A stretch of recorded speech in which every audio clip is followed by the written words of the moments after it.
10 محرم الحرام کو امام حسین علیہ السلام کی لاش کی حفاظت کرنے والا شیر ابو الحارث کون تھا؟ امام حسین کے بچپن میں پالے ہوئے اس شیر کو کیوں آزاد کیا گیا تھا؟ یہ شیر آزاد ہونے کے بعد کہاں گیا اور پھر کربلا میں کس طرح پہنچا؟ اور ابو الحارث شیر نے یزیدی فوج کے ساتھ کیسا سلوک کیا؟ ان تمام سوالات کے جوابات آپ کو آج کی اس ویڈیو میں دیے جائیں گے، تو ویڈیو کو مکمل ضرور دیکھیے گا۔ بسم اللہ الرحمن الرحیم۔ امام حسین علیہ السلام نے ایک چھوٹا سا شیر رکھا ہوا تھا جس کا نام ابو الحارث تھا۔ اس کو مولا سے بہت پیار تھا۔ چونکہ مولا حسین کا گھر مسجد کے ساتھ ہی تھا تو وہ شیر باہر بیٹھا رہتا تھا۔ وقت گزرتا گیا اور شیر جوان ہو گیا۔ کچھ صحابیوں کو اس کی اتنی تکلیف اور حسد ہوا کہ ابو الحارث کو وہاں سے نکالنے کا منصوبہ بنایا اور سوچا کہ اس شیر کو مدینے میں نہیں رہنے دیں گے۔ آخر وہ نبی علیہ السلام کے پاس آئے اور کہنے لگے، یا رسول اللہ صلی اللہ علیہ وسلم، حسین کا شیر جوان ہو گیا ہے، ہمیں ڈر رہتا ہے کہ کہیں ہمیں کاٹ نہ لے۔ جنگل کی چیز ہے اور جنگل میں ہی اچھی لگتی ہے۔ نبی اللہ صلی اللہ علیہ وسلم اس کو جنگل میں چھوڑ آئے۔ نبی پاک صلی اللہ علیہ وسلم نے فرمایا کہ کل تم کو یہ شیر مدینے میں نظر نہیں آئے گا۔ شام کو نبی پاک صلی اللہ علیہ وسلم امام حسین کے پاس آئے، پیار کیا اور فرمایا، بیٹا حسین، تمہارا شیر تو جوان ہو گیا ہے۔ امام حسین مسکرائے اور نانا جان کی گردن میں باہیں ڈال کر بولے، جی نانا جان، جیسے جیسے یہ بڑا ہوتا جا رہا ہے مجھ سے محبت زیادہ کرتا ہے اور میرے بغیر نہیں رہتا۔ نبی پاک نے فرمایا، حسین بیٹا، آپ کے نانا کے صحابی ڈرتے ہیں اس سے، وہ نماز کے لیے آتے ہیں اور ان کو ڈر ہے کہ یہ شیر ان کو کوئی نقصان نہ پہنچا دے، بیٹا اسے آزاد نہ کر دیں۔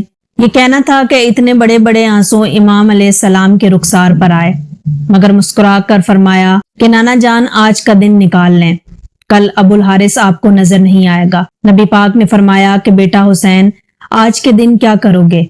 امام روئے اور فرمایا، نانا جان دیکھیں باہر شام ہو گئی ہے اور یہ وقت کسی کو گھر سے باہر نکالنے کا نہیں ہے۔ نبی پاک نے مولا حسین کو سینے سے لگا لیا۔ جب مولا تہجد کے وقت شیر کو خوراک دینے آئے تو ابو الحارث نے کہا کہ مولا علیہ السلام آج اتنی جلدی احسان؟ مولا نے ساری بات ابو الحارث کو بتائی۔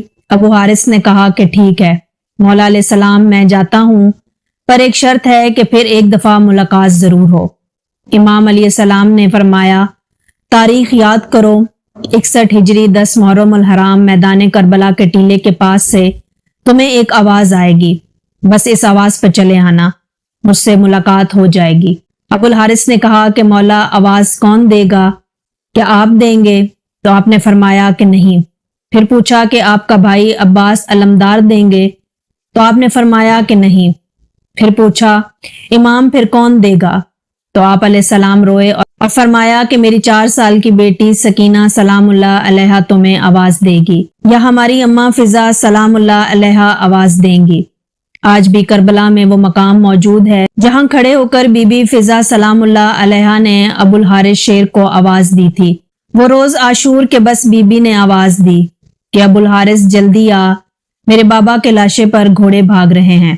مگر ہائے افسوس کہ جب ابو الحارث کربلا کی زمین پر پہنچا تو امام علیہ السلام کی لاش 7 حصوں میں تقسیم تھی۔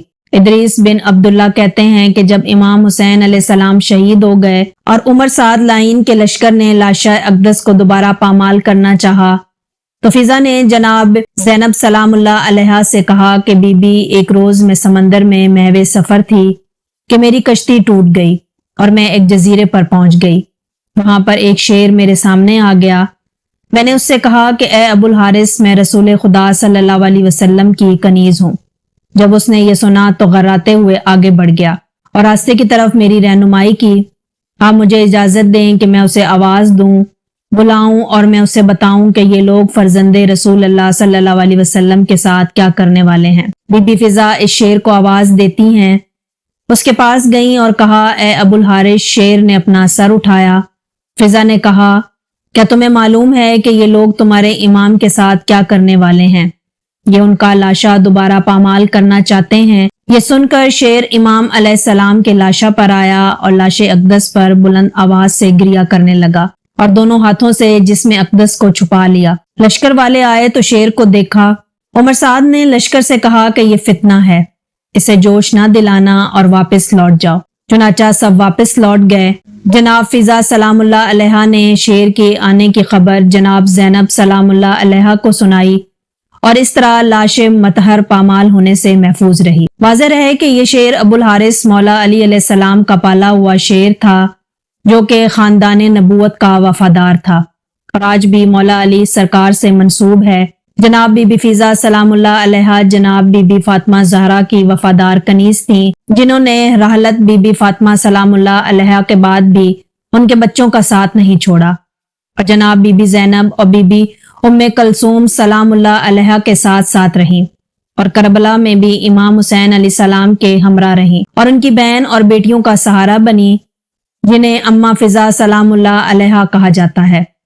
رسول خدا صلی اللہ علیہ وسلم نے اپنی ظاہری زندگی میں جناب بی بی فضا سلام اللہ علیہ کو 3 دعاؤں کی قبولیت کی سند بخشی تھی۔ واقعہ کربلا پیش آنے سے قبل وہ 2 دعائیں مانگ چکی تھیں اور ان کی تیسری دعا جو انہوں نے واقعہ کربلا کے لیے سنبھال رکھی تھی، لاشا امام حسین علیہ السلام کو ایک بار پامال کے بعد دوبارہ پامالی سے بچانے کے لیے ابو الحارث یعنی شیر فضا کو بلوایا جانا تھا۔ سلام رسول اللہ صلی اللہ علیہ وسلم پر اور سلام امام حسین علیہ السلام پر اور ان کے پاک خون پر اور اہل بیت پر۔ کمنٹ سیکشن میں ایک بار لبیک یا حسین ضرور لکھ دیجیے گا۔ تو یہ تھی ہماری آج کی ویڈیو، امید کرتی ہوں کہ آپ کو ویڈیو پسند آئی ہوگی۔ ویڈیو اچھی لگی ہو تو اس کو لائک کریں، چینل کو سبسکرائب کریں اور ساتھ ہی بیل کو ہٹ کر کے نوٹیفیکیشن کو آل پر کلک کر دیں تاکہ اس طرح کی مزید ویڈیوز سب سے پہلے آپ کو مل سکیں۔